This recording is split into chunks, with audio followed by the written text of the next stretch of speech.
हिंगोली जिल्ह्यात 13,000 संशयित कर्करोग महिला असल्याची माहिती समोर आली। जिल्हाधिकाऱ्यांनी राबवलेल्या मोहिमेतून धक्कादायक माहिती समोर आली आहे। हिंगोलीत 13,900 महिला कर्करोग संशयित आहेत। हिंगोली जिल्ह्यात महिलांच्या आरोग्य तपासणीसाठी जिल्हाधिकारी अभिनव गोयल यांच्या संकल्पनेतून हाती घेण्यात आलेल्या संजीवनी अभियानात तब्बल 13,900 महिला कर्करोग संशयित असल्याचं दिसून आलंय।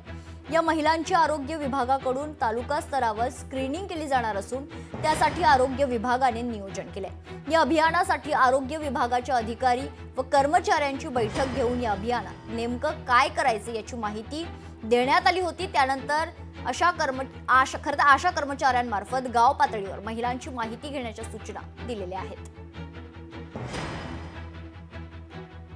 13,000 महिलांना आपण संदर्भित करून PHCs आणि RHSDH इथे त्यांचे विशेष टेस्ट्स आणि तपासणी करून आपण पुढची कारवाई करणार आहोत।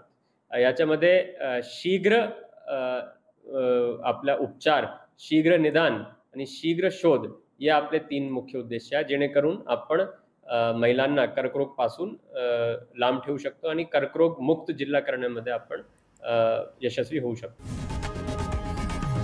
लोकशाही मराठी ऐका, पहा, जागरूक रहा।